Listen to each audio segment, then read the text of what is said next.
dernier verset de ce chapitre. Donc, on va reprendre le verset même d'Alet.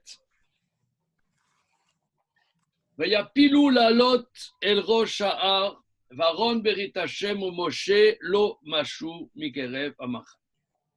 Ils insistèrent pour monter en haut de la montagne. Et l'arche d'alliance de Dieu et Moïse n'ont pas bougé du sein du camp. C'est bon? Voilà. Et monsieur Thierry, voilà. Et carrément, il va nous lire le verset même et le traduire et nous l'expliquer. Est-ce que Moshe n'a pas bougé parce que l'arche ne bougeait pas? Comment? Est-ce que Moshe n'a pas bougé parce que l'arche ne bougeait pas?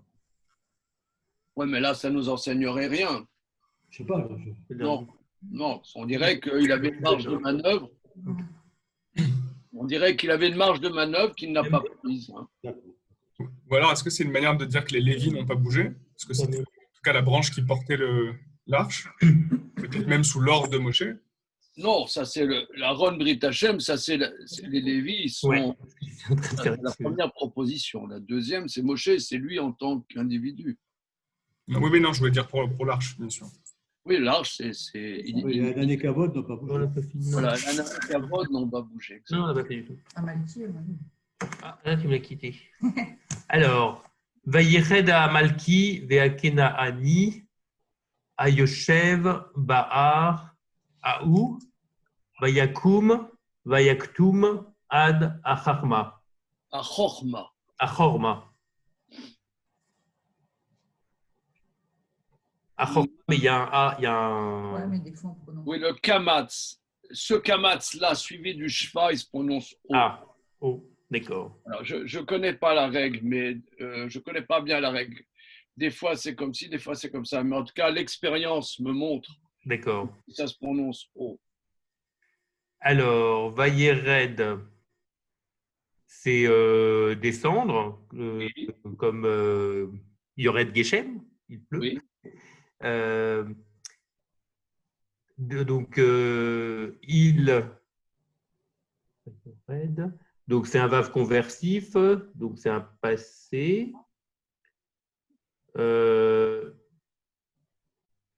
Et c'est un singulier. Il descendit.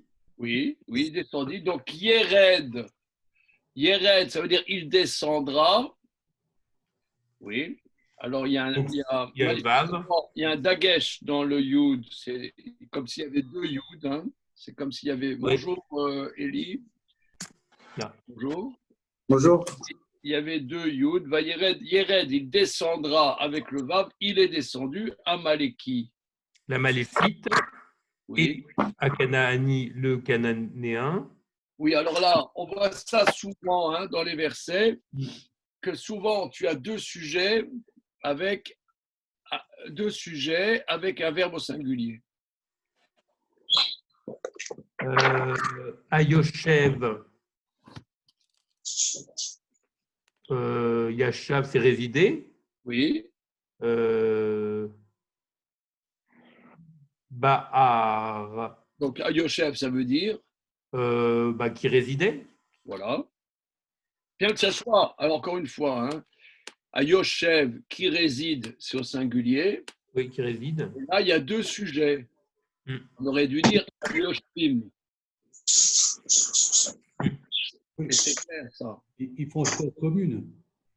Donc, c'est un seul groupe. C'est deux peuples qui font un seul groupe. Donc, comme c'est un seul groupe, on dit un singulier. Ils font cause commune. Ils font cause commune, bien qu'en vérité, ce sont deux peuples qui, a priori, n'ont strictement rien à voir. Ouais, mais pour la circonstance. Pour la circonstance, ils font cause commune. C'est bien, très bien. Le préfixe « et », c'est pour dire quoi dans Hayoshev? Alors, Vayered Amaleki Vaknani. Ayoshev. Qui est assis? Qui est installé? Qui habite? Ça détermine, ouais, ça. Voilà. En vérité, c'est un qualificatif. Yoshev, ça aurait été c'est un participe présent. C'est l'habitant.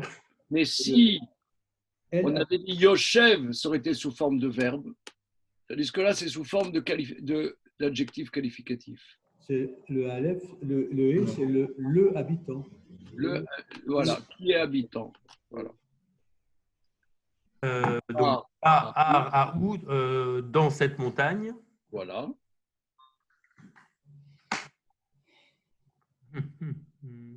Vayakoum. Vayakoum. Il n'y a pas beaucoup de lettres, hein, là. Ça manque de lettres. La racine, c'est caf. Caf tout court. Alors, on va commencer doucement. Kaf et. Hein, Kaf et. Oui. On va commencer par Kaf et. Bonjour, et Rab. on va mettre. Bonjour, Dan. On va mettre un petit mème au début. Qui est défectif, là, sous la forme future, le même disparaît. Maka. C'est un coup. Un coup. Vayakoum, ils les ont frappés. Donc, regardez, c'est très intéressant. Hein. Là, vraiment, c'est un bon exercice. Parce que Vayakoum, la racine, c'est même Kaf et. Et il y a deux lettres de la racine qui disparaissent à cette forme conjuguée, ce qui est quand même balèze. Oui. Mais vous pouvez aussi constater que vous connaissez le mot. Si on trouve les deux autres lettres qui manquent, les lettres manquantes. Voilà, c'est vrai. Si on imagine. Une fois que tu me les as données, ça allait. Mais... Hein? Une fois que tu m'as donné les lettres manquantes, je connaissais le mot. Mais alors, Madame Zerdoun nous dit Bokertov, l'écoula, nous sommes. Verset 45. Ah, merci beaucoup. Merci. Ok, très bien. Alors, donc, Vayakoum, donc c'est Yakoum, c'est le futur, troisième personne du pluriel, le vav conversif. Avec le suffixe de E. Le même à la fin, c'est E. Oui. Yakou, ils frapperont. Yakoum, ils les frapperont. Vayakoum, ils les ont frappés. Ils les ont frappés. Regardez, là, c'est quand même c'est intéressant parce que là, on est à l'époque des examens de fin d'année. Si je donnais un petit examen à nos amis, non. Analysez le mot Vayakoum. Pas de mifrad. Ah, ça, ce serait bien, non? Qu'est-ce qu'il pense, Antoine? J'en pense du bien, bien sûr. Beaucoup de bien. J'aime bien les faillots. Là. C'est important, c'est important. Oh là là. Rav. Oui. Le shoresh, c'est Maka. Oui. Parce que Maka, c'est pas le substantif. C'est l'appelé. Non, maqué. Aké. Et kaf et en vérité. Voilà, c'est le shoresh. Ika, c'est Shoresh. Oui, Eli, lui faillote pas. Il me fait bosser. Très bien, Khazak. C'est un compliment ou un compliment? Non, c'est un compliment. Alors, Thierry, en vérité, Eli nous a fait avancer que la racine, c'est pas même kaf et, c'est e kaf e. E kaf e. Voilà. Oui, parce que Ika, c'est frappé. Oui, c'est ça. Et frappé. Donc, Vayakoum. Donc, alors regardez, c'est intéressant parce qu'au début, Vayered Amaleki Vaknani Ayoshev Ba'araou, c'est au singulier, maintenant tout d'un coup, ça devient au pluriel. Ils les ont frappés. Donc, je reprends Vayakoum. C'est vraiment très intéressant. Vayakoum. Je reprends. On va mettre à plat. Vayakoum. Vayakoum, la racine, c'est e, kaf, e, qui veut dire frapper. E, kaf, e, qui va donner maka. Le substantif, c'est maka. Bien. Alors, Yakoum, Yakou, c'est ils frapperont. Yakou, ils frapperont. Yakoum, le même final, ils les frapperont. Yakou, le même. et le vav conversif. Voilà. Alors là, c'est vraiment, là on est vraiment en période d'examen. C'est top. Alors, Vayaktum, Ah, ah, hé, hé, Oui. hé, hé. Oui. Ah, Qu'est-ce qu'on s'arrache les cheveux? ça veut dire vous chantiez, Eh bien, danser maintenant. vous chantiez. J'en suis fort aise. Eh bien, dansez. C'est maintenant. C'est inoubliable. Alors on y va. Vayaktum. il y a Kaf et tête, Eta et Tav. Oui. Kaf, Tav, et moi je pense c'est Kato. Ah oui. Et On l'a vu. c'est comme en français, c'est la kata. Non, vraiment, c'est ça, hein, c'est la kata. C'est détruire, briser. Oui. Kato. Yaktoum, c'est exterminer. Non, mais lui, il pompe là, dans la traduction. Là. Juste pour revenir à la conjugaison d'avant, d'après le site où je vais regarder les verbes, la racine c'est nun, Il est frappé. Oui, c'est nun kaf e. Parce que c'est le verbe les akot. Oui, mais parce que ça, c'est l'unifal. Il y a Nika et Hika. D'accord. Nika, c'est frapper, genre quand on frappe, et Nika, c'est être frappé. C'est le dictionnaire, la rousse qui dit ça. les mecs, c'est des stars. Hein. Oui. Alors là, Les attention. pros du dico. Les pros. Non, mais bon, C'est bon, d'accord. j'aimerais bien relier ce qu'on apprend avec Ok. Moi, oui, non, c'est bien, c'est très, très bien. Non, c'est très bien. Donc là, c'est Kata brisé. C'est brisé. Hein. Kato, le verbe kaf, tav, et, c'est brisé. Yaktum, Yaktum, c'est-à-dire, Yaktum, ils les briseront, va Yaktum, ils les ont brisés. Ils les ont brisés. Bien, voilà. Donc, il y a frappé, il y a brisé, ad achorma, Ad, c'est jusqu'à. oui, alors, cherem, le mot c'est cherem. Kérem. C'est quoi cherem?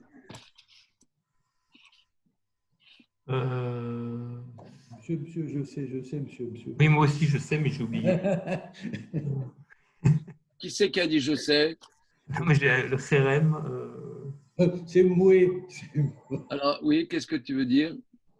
Anathème. Un anathème. Hein? Oui. Quelqu'un qui est mis en anathème, il y a deux mots. Il y a le nidouille, c'est mettre au banc la communauté. Il y a un statut qui s'appelle le nidouille, mettre au banc la communauté. Oui. Quelqu'un, par exemple, qui a fait une faute, la communauté peut, par exemple, le mettre au banc pendant 30 jours. Ça s'appelle nidouille. Ouais. Ça, c'est l'excommunication, en fait. Comment? Le CRM, c'est l'excommunication, non? Voilà. Nidouille, c'est mettre au banc. Mais cherem, c'est l'excommunication. C'est Spinoza. Voilà, par exemple, hein, le brave, il a été mis en cherem, ce qui est exceptionnel. Hein, c'est exceptionnel. C'est très rare. Hein, on n'est pas du tout. C'est pas dans notre culture de mettre en anathème. Et donc, effectivement, le terme qui a été employé. Le terme qui était employé au sujet de Spinoza, c'était le cherem, l'anathème. Il était mis en anathème. Voilà, cherem. Donc, en vérité, cherem, ça veut dire banni. Ouais. C'est un terme très, très grave. Hein. Bannissement, oui. Voilà, jusqu'à l'anéantissement. Donc, vous voyez ici. Enfin, c'est l'extermination. Oui, oui et non. Ouais, jusqu'à l'anéantissement, moi je dirais, jusqu'à ils sont anéantis. Yaktum. Donc là, ça se termine, ce passage, ça se termine dans la catastrophe. Parce que là, leur tchouva n'était pas une bonne tchouva. Ils ont voulu faire tchouva, mais elle n'était pas appropriée, elle n'était pas bonne. Voilà. Elle n'était pas agréée. Pas agréé du tout. Et là, on va commencer un passage qui me bouleverse, un des passages qui me bouleverse le plus de la Torah, comme on va le voir tout de suite. Voilà. Dan Cohen, peut-être? Oui, avec plaisir. Allez, Rav, verset juste pour Acharman, c'est un nom, enfin, c'est un nom de lieu aussi. Oui, Rachi explique. C'est un nom de lieu qui a été donné en conséquence de ce qui s'est passé. Ça a été une D'accord. hécatombe. Ça a été une hécatombe. Voilà. Et là, c'est tout le peuple qui se fait frapper? Ou Non, c'est qu'une partie? Parce que Non. C'est les Maapilim. c'est les Maapilim. C'est-à-dire, il y a eu un groupe qui a dit on y va quand même. Voilà. Et ce groupe qui a dit on y va quand même. D'accord. C'est fait que ça. Très bien. Merci. Mais pour au niveau de l'histoire contemporaine, hein, je vous l'ai dit hier, qu'il y a eu, quand il y a eu autour de la Seconde Guerre mondiale, Israël était en mandat britannique et il ne permettait pas aux Juifs de venir se réfugier en Israël. Et il y en avait qui organisaient des immigrations clandestines et les ont appelés les Maapilim. Et ceux qui faisaient ça, ils allaient en prison. Hein. Ça rigolait pas. Hein. Et ils appelaient ça les Maapilim, c'est-à-dire les clandestins, les immigrations clandestines. Et c'est intéressant quand même, comment ils ont trouvé la source de ça dans ce verset.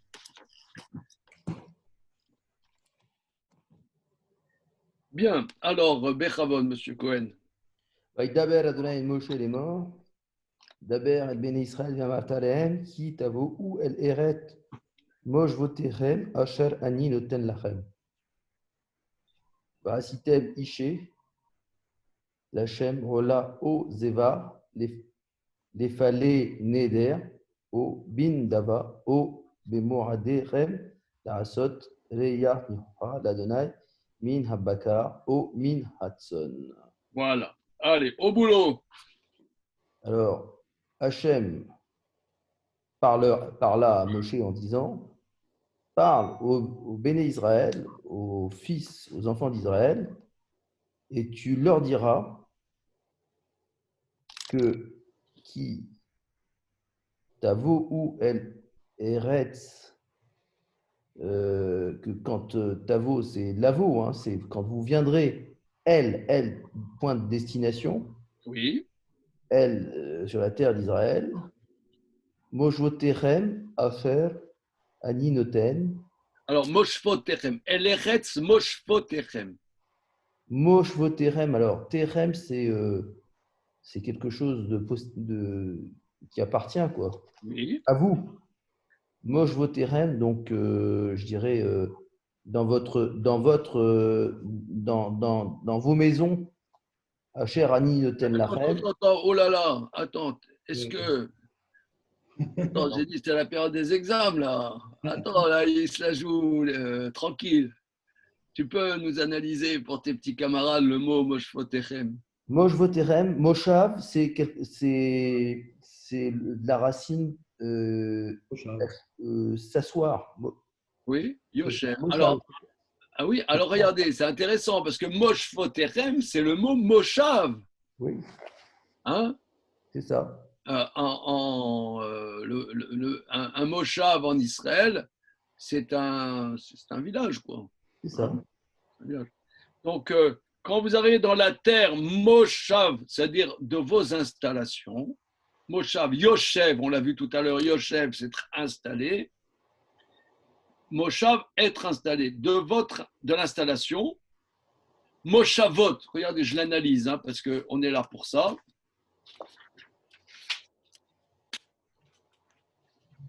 Donc, Moshvotechem,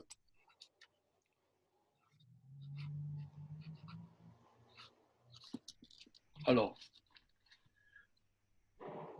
donc la racine, c'est Yud, voilà. Il y a Moshav, comme on l'a vu, Moshav, c'est le substantif de s'asseoir, c'est-à-dire de l'installation. Hein. Moshav, c'est l'installation. Moshavot, Moshav, c'est féminin. Moshavot, c'est le pluriel. Moshvotechem, de vos installations. Moshvot, vos installations. Yud, Chem, vos installations, les installations à vous, vos installations. Donc, quand vous arriverez dans la terre de vos installations, Asher Aninoten Lachem, Que je vous ai donné. Que je vous donne, quoi. oui, analyse les mots, Asher, que je Dis-moi. donne oui, vous. à vous. Noten, donc c'est donné, que je donne à vous, que je vous donne. Donc regardez, après toute cette catastrophe, première chose qui se passe, c'est Dieu dit voilà, je vous donne des commandements. Lorsque vous arriverez dans la terre de vos installations que je vous donne, au présent que je vous donne, bien. Verset Guimel. Vasitem Ishe. Alors, et vous ferez. Ishe, c'est un sacrifice. Oui, Ah. mais, oui, c'est juste. C'est un feu. Un Ish. feu. Oui, un Voilà. peu. Esh. Esh. Ishe. C'est un sacrifice par le feu, en fait. L'Adonai. Un feu. Le feu, Ishe, ça. Alors, une seconde, doucement. Hein. Esh. Esh. Esh, c'est le feu.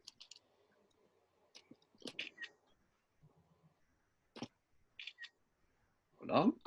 Esh, c'est le feu. Ishe, c'est pareil, c'est un feu. Quand vous ferez un feu pour l'Éternel, donc un korban, onkelos traduit korban. Quand vous ferez un korban pour Dieu, Ola. Alors, bon, il y a plusieurs sacrifices. Oh là, c'est en fait un sacrifice Kétal. de comment dire, c'est un holocauste, c'est en l'honneur d'Hachem, non? Oui. Alors, Ola, la spécificité du korban Ola. Donc, là, ça va être très technique. Oui, parce qu'il y a Ola, il y a Hatat, il y a. Voilà, c'est ça. Donc, ça va être très technique, mais c'est un passage très important. Tu te souviens, Damien, on l'avait étudié ce passage dans Kiddushin. Pour l'arrivée en terre d'Israël, la spécificité du don du peuple Minchat Nesachim. Minchat Nesachim. Mitrat Nesachim, voilà. Voilà, ça va être le passage de Minchat Nesachim. Alors, Ola, c'est comme tu l'as dit, un petit clapping là, des familles, un clapping matinal. Sympathicos matinalos. Oui. Ola. Ola, c'est un holocauste. Qu'est-ce que ça veut dire? C'est un animal entièrement brûlé sur l'autel. Et la racine, ça veut dire autre chose? Non, c'est holocauste. Ola, le mot Ola, c'est monter. Oui, voilà. Ah oui, c'est monté, ouais. Hein, c'est monter, ça veut dire dont la fumée monte complètement. La fonction, la fonction de ce korban est que la fumée monte. Voilà. Voilà. Donc, vous ferez un feu pour l'Éternel. Ola. Donc, c'est un holocauste en français. O, Aleph, Vav, ça veut dire où. Hein? O, ça veut dire où, ou bien.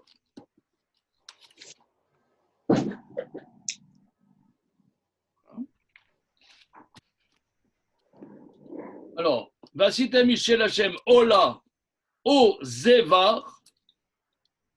Alors, le mot Zevar, qu'est-ce que ça veut dire Zevar? Zevar, sacrifice. Pas vraiment. L'isvoar veut dire égorger.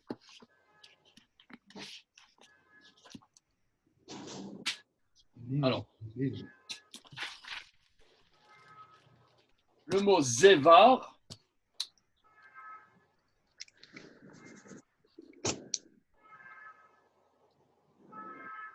ça veut dire égorger. L'isvoar veut dire égorger. Par exemple, c'est écrit dans le Sefer de Varim, quand tu voudras manger de la viande, les avarta, tu l'égorgeras comme je te l'ai ordonné. Alors, la spécificité là, de cette deuxième sorte de korban réside dans la zvicha. Ça veut dire, regardez, pour essayer de voir clair dans cette idée, dans ce sujet,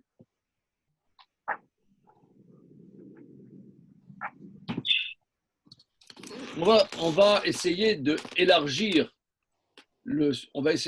le sujet.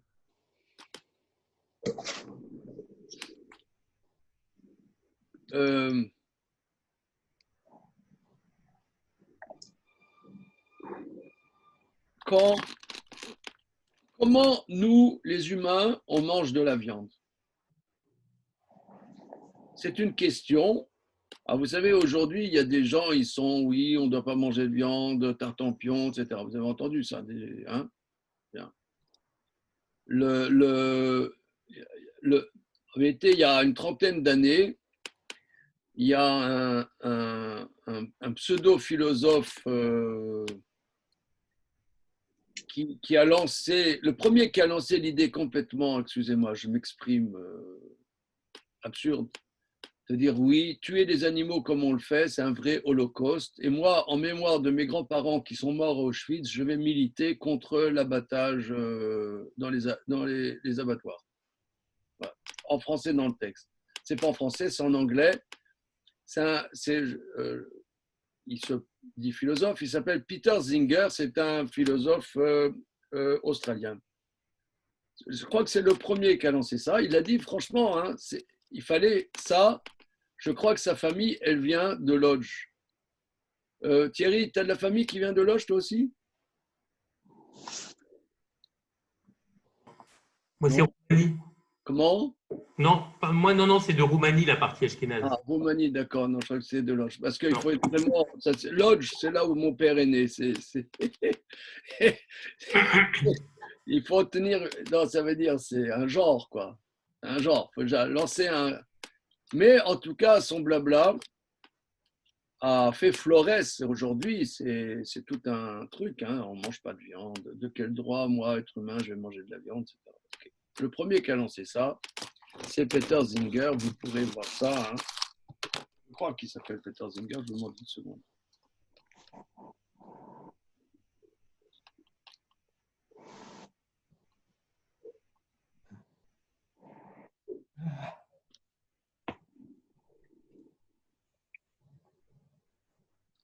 Ouais, c'est ça, Peter Singer.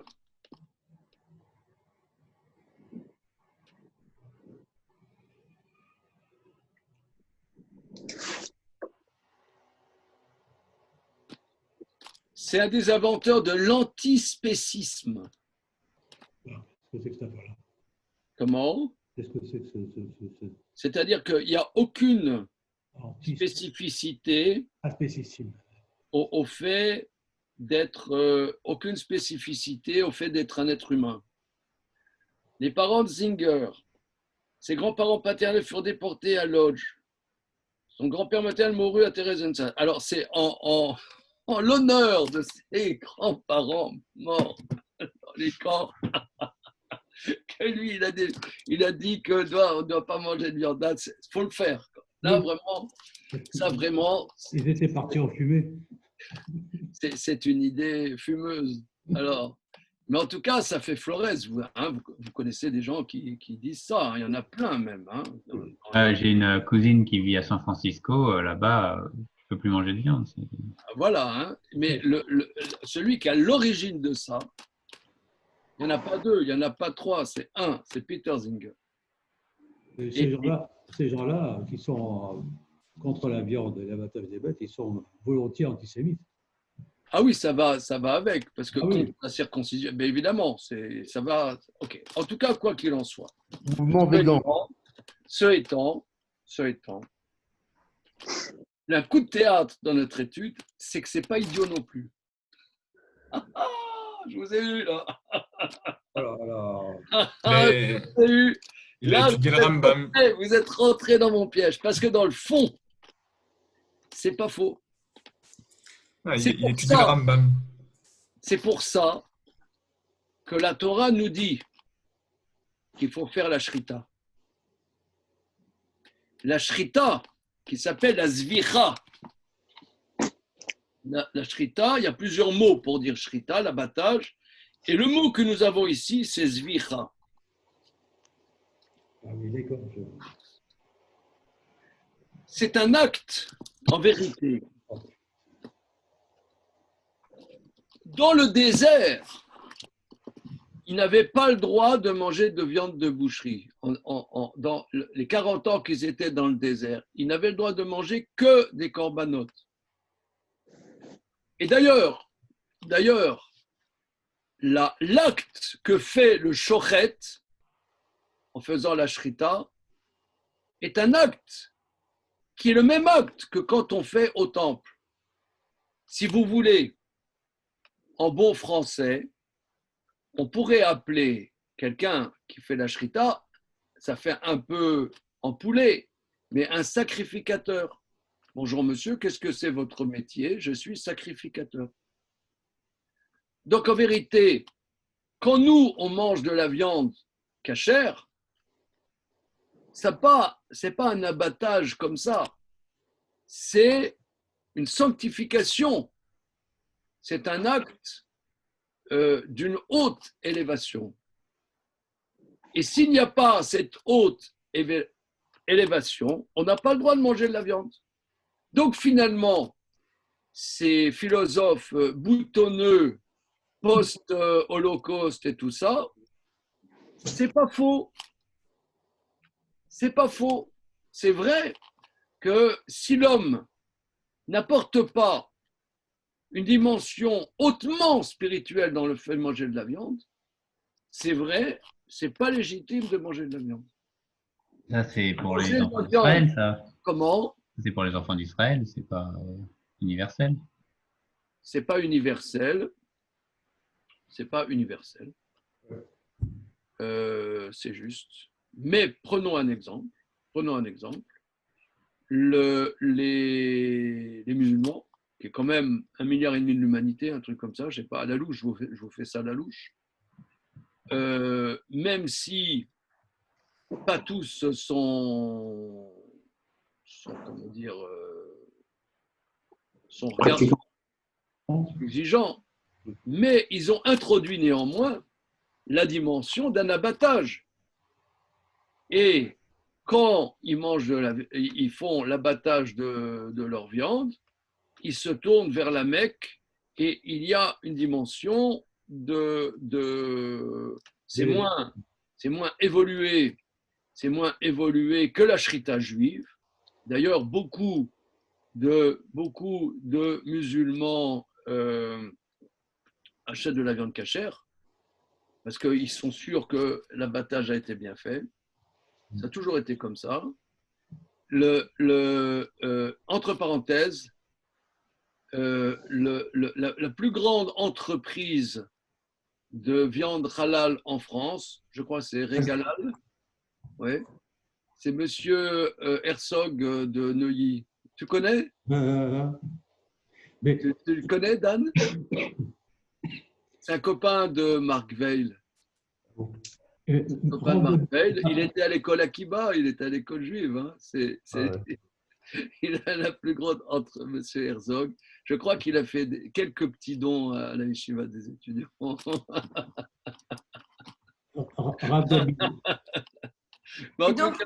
Mais il y a, comment dire, il y a une idée. C'est quelque chose. Rav Gabizon de Kinyan Abraham me disait il y a quelques années, quand il était shochet pour la Keïla, qu'à l'abattoir, les musulmans attendaient, ils demandaient la bracha.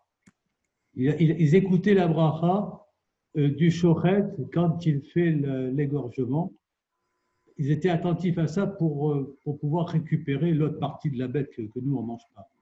Ouais. Donc, ils demandaient la bracha. Là, ils disaient bracha, bracha. Ouais, ouais. C'est ce que Rav Babison m'a dit. Ouais, ouais. Donc, il y a quelque chose, si vous voulez. Donc là, c'est quelque chose de très, très, très, très important que la shrita. Et d'ailleurs, les shochatim, c'est une halakha dans le Shulchan Aruch. Un shochet, c'est un rave. Un shochet, c'est pas un boucher. Un shochet, c'est un talmid chacham. Un shochet, c'est ceux qui connaissent des shochatim sont des gens souvent d'exception. C'est dans le Shulchan Aruch, il faut que ce soit des gens d'exception. Il y a une différence entre Shrita et Zvira, vraiment, ou c'est vraiment deux synonymes pour nous? Il y a une nuance, mais regardez, on va aller dans le livre de Varim, mais j'ai peur de perdre du temps parce que je ne sais pas exactement où se trouve le verset. Mais en tout cas, au niveau des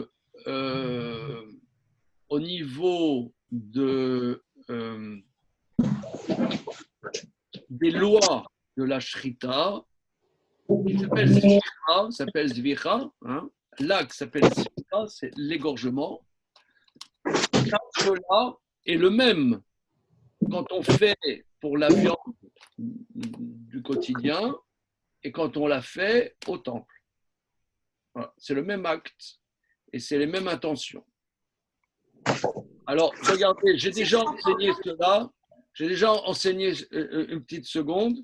J'ai déjà enseigné cela peut-être à quelques-uns d'entre vous, mais regardez dans Parashat Toldot dans Bereshit, parce que la source spirituelle du sujet se trouve dans Parashat Toldot, chapitre 27, dans Bereshit.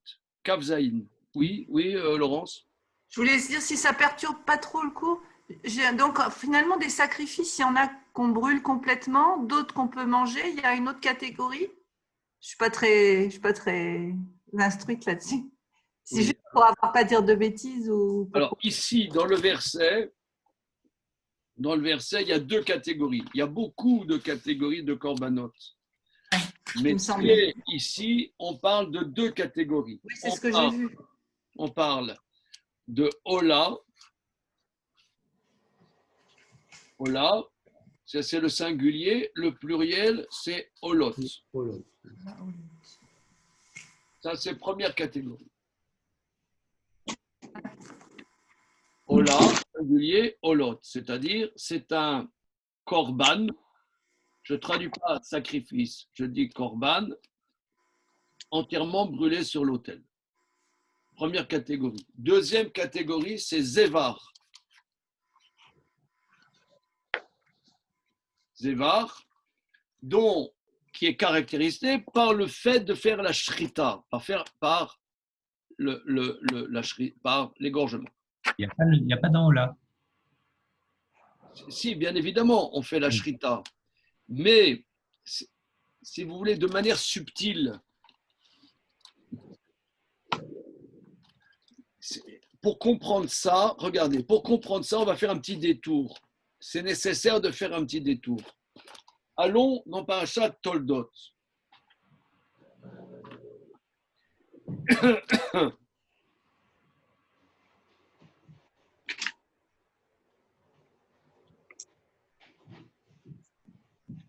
Alors, on fait un petit détour, mais ce détour va nous aider, comme toujours.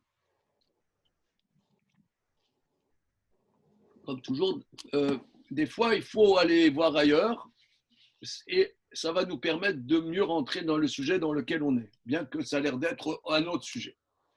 Regardez le début du chapitre Kavzaïn de Bereshit.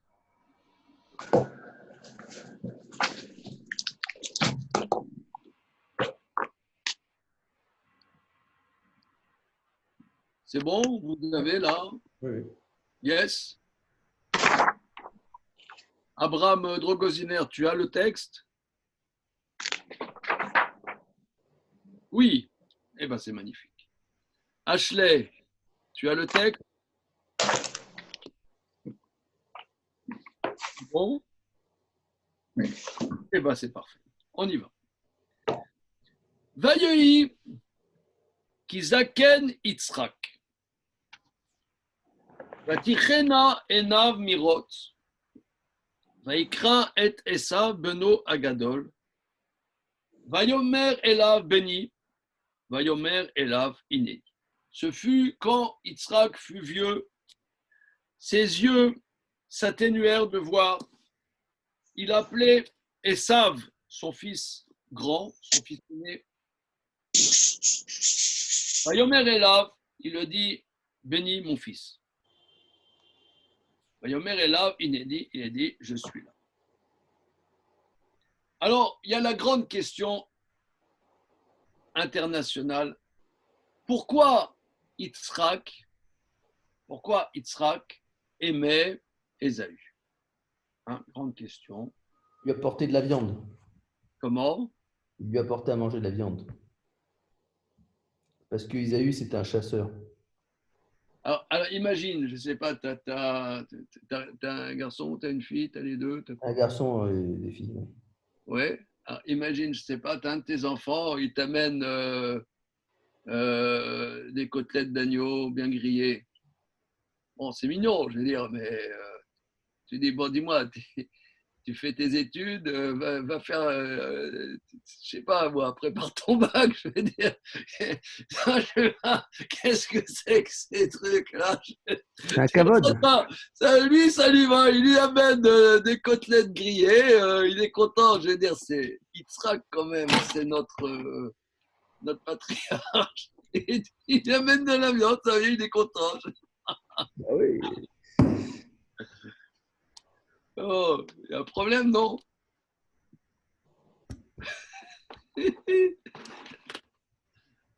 sais pas, tu as des gosses, je sais pas, bon, Rachel, moi j'ai un certain panel de gosses, je sais pas, bon, il y en a, c'est des bosseurs, il y en a, c'est un peu des glandeurs, je sais pas.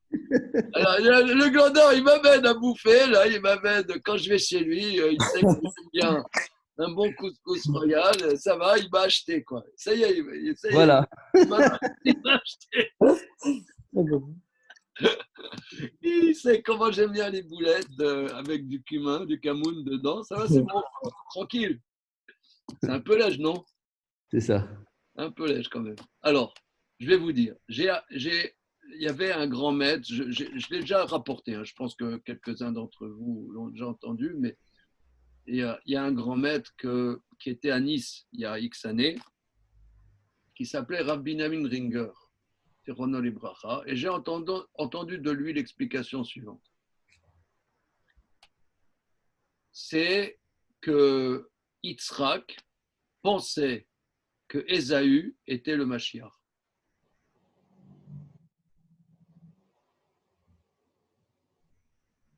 Ah, c'est tout l'effet que ça vous fait, quoi. Je sais pas, rien, silence, ça nous laisse sans voix. Comment? Ça nous laisse sans voix. Ben oui. Il pensait que c'était le Mashiach. Et d'ailleurs, ce qui conforte cela, c'est que les qualités de Ésaü seront les mêmes que celles de David. Puisque quand le prophète Shmuel arrivera chez Ishaï pour nommer un roi parmi les fils de Ishaï, quand il voit David, il dit, il voit Admoni, le doux rougeau, comme Ésaü. Il a dit, mais c'est Ésaü. Il faut qu'il soit berger aussi. Pour David, c'était ça la qualité pour David. Ouais, d'accord, entre autres. Mais non, mais alors, le truc, c'est comme ça. En un mot, c'est que Jacob, bon, il était mignon, il était allé Shiva. Bon, ça va, Arnas, il me semble. Il étudie. Mais Ésaü, il était de toutes les expériences, de tous les plans, de tout. En vérité, c'est ça le truc. C'est que c'est quoi la vocation du Mashiach? C'est d'unifier toute la création au Dieu un. Qu'il y ait, qu'on vive, qu'il n'y a pas une dimension dans ce monde-ci qui soit exclue du service de Dieu, ça c'est la dimension du Mashiach. que la dimension du Mashiach, que, que Dieu est un. Dieu est un, c'est de la théologie. Je veux dire, il doit aussi traîner dans les bas-fonds, c'est ça que ça veut dire? Comment? Voilà, si tu veux que quelqu'un puisse être en boîte de nuit et servir Dieu et faire que la boîte de nuit se transforme en lieu de sainteté, ça c'est le Mashiach. Et moi je peux vous dire que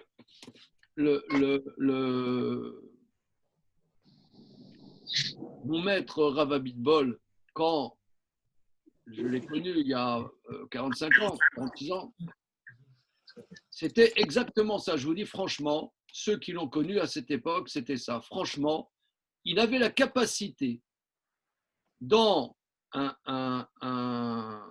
presque une boîte de nuit, de la transformer en un lieu de sainteté. Il pouvait faire ça. Il pouvait faire ça. Il peut le faire. Moi, je l'ai vu, je l'ai vécu. Ça veut dire quoi concrètement Comment? Ça veut dire quoi concrètement? Je ne comprends pas ce que ça veut dire.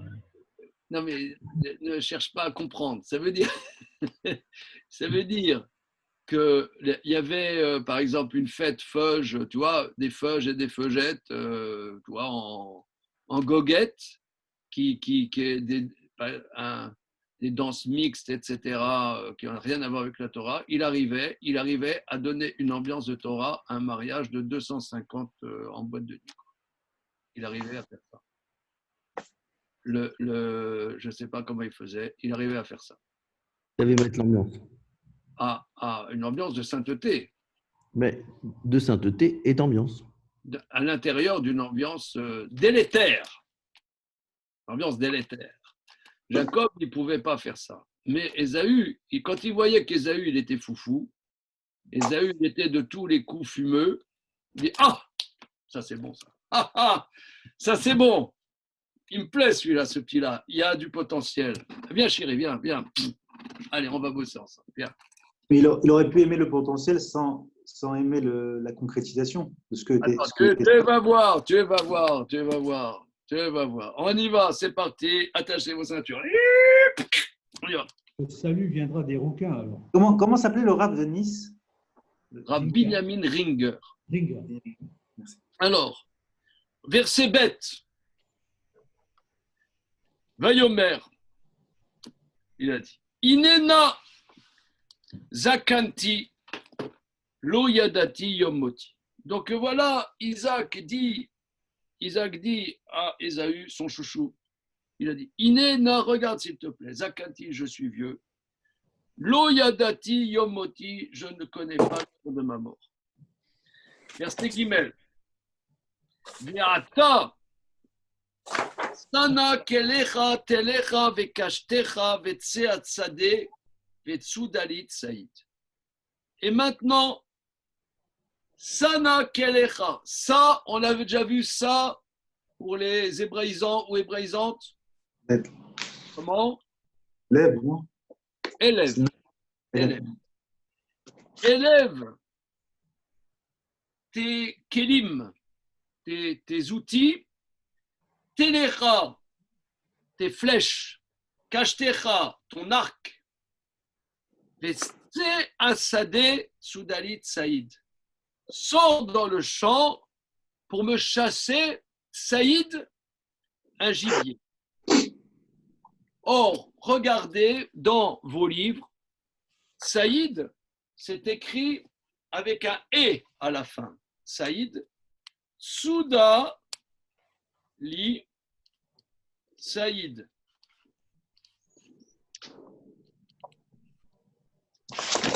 Saïd, c'est un gibier. La tsoud, c'est chasser. La tsoud, c'est chasser. Il devait chasse-moi, Saïd, un gibier. Or, le mot Saïd, il y a un et à la fin qui ne se prononce pas. Le voyez-vous? Oui. Certes. Oui. Alors, dans les éditions, par exemple que moi j'ai, l'édition là, il rapporte le Baal HaTurim, qui rapporte la tradition, qui nous dit c'est quoi le E. Le E, valeur numérique de E, 5, Ramcha. C'est quoi? Il lui a enseigné les 5 lois de la Shrita.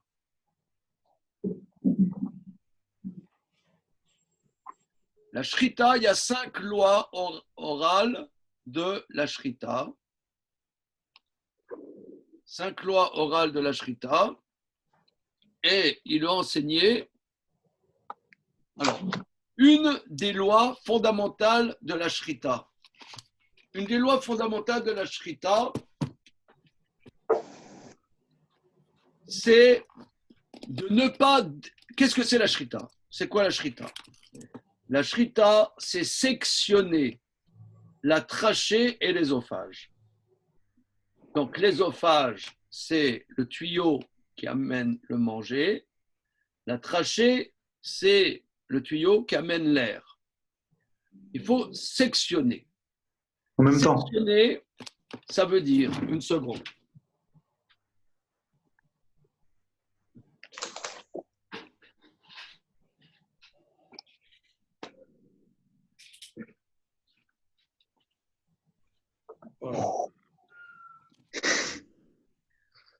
Un cutter grand A. Bien. Sectionner, ça veut dire c'est couper. C'est interdit d'arracher. Interdit d'arracher. Ça veut dire, arracher, ça s'appelle rocker. On n'a pas le droit d'arracher. Ça veut dire quoi? Par exemple, là, ce cutter n'est pas cachère parce que quand tu passes comme ça, il y a des aspérités. S'il y a une quelconque aspérité, ça arrache. Il faut que ça soit coupant absolu et tu passes pour voir s'il y a le shochet. Tu dois passer le doigt, à la moindre aspérité, il doit aiguiser pour qu'il n'y ait aucune aspérité. Parce que s'il y a une aspérité, ça arrache. Donc, la shrita, Fais attention. La shrita, c'est une coupure. Ça veut dire, si tu appuies, c'est pas cachère. Ça veut dire, c'est pas la force de l'homme qui tue l'animal. C'est la section. C'est quoi la section? En vérité, c'est un « et ». Le « et », c'est un souffle. Le « et ». Vous savez, nos amis les bouddhistes, eux, il y a la syllabe fondamentale chez les bouddhistes, c'est Om. Vous connaissez ça? Damien, tu dois connaître, toi. Hein? Ouais, Le ouais. Om. Comment? Ouais. Ouais, le Om. Ouais. Vous le faites bien quand même. C'est sa période bouddhiste. Oh. Mets ta robe safran. Ouais, c'est quoi? C'est un souffle. Ce souffle, c'est le « et ». La shrita, c'est pas la force. C'est pas la force. S'il y a la force, c'est pas cachère. C'est coupé. C'est pour ça que excusez-moi de dire un peu des choses comme ça. C'est comme il y a des passerelles entre la tradition juive et des traditions extrêmes orientales. Par exemple, dans les arts martiaux, moi, je n'ai pas fait des arts martiaux, mais les arts martiaux, d'après ce que j'ai cru entendre, comme ça, c'est que ce n'est pas la force, c'est l'énergie. Ça veut dire, tu prends l'énergie, voilà. C'est pas paf, c'est pas comme ça. Non, tu prends l'énergie. Donc, c'est pour ça que tu peux avoir des vieux pépés, des petits vieux. Ouais, tu as 10 balaises qui arrivent. Oui, voilà. Donc voilà. Donc tout ça pour dire que la shrita, c'est pas la force. c'est le souffle. Et c'est quoi le souffle? C'est quoi le souffle? C'est ce qu'on va regarder dans le deuxième verset de la Torah. Regardez le deuxième verset de la Torah.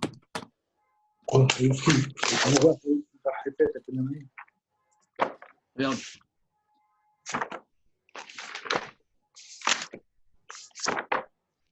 Bereshit bara Elokim et Hashamim et Haaretz. Au commencement, Dieu créa les cieux et la terre. Va'aretz haïta tohu vavohu vechosher al pnei tehom. La terre était tohu bohu, obscurité sur la face de l'abîme. Ve'ruach Elokim rachefet al pnei hamayim. Le souffle de Dieu plane sur la face des eaux. Le Midrash dit, c'est quoi? Le souffle de Dieu, c'est Rucho shel Mashiach, c'est le souffle du Mashiach. En vérité, c'est ça le Mashiach. C'est-à-dire, nous, on est dans un monde de pulsionalité, un monde d'animalité, de tout ce que vous voulez. Et c'est quoi? C'est exactement ce que demande Yitzhak à Esav. Toi, tu es un chasseur. C'est quoi le chasseur? Le chasseur, il va à la chasse. Tata, tata, tata, tata, tata, tata, tata, la chasse à court. Il y a les chiens. Ouais. On s'y croirait. À la chasse à court. Il y a le chevreuil, là, il court. Au festival de Cannes, il va. Qu'est-ce qu'il doit faire? À la chasse. Ouais, il est à la chasse. Top! Le souffle de Dieu, ça n'a aucune force. À l'intérieur de ça, il y a le roi Elohim rachefet al pnei hamayim. Il y a le souffle de Dieu qui plane. Ça, c'est ça ce qu'il voulait. Ce qu'il voulait, c'est qu'à l'intérieur du summum des pulsions, il arrive à se dominer pour exprimer une simplicité absolue. C'est ça la shrita. Si l'homme arrive à faire ça, alors il peut manger de la viande.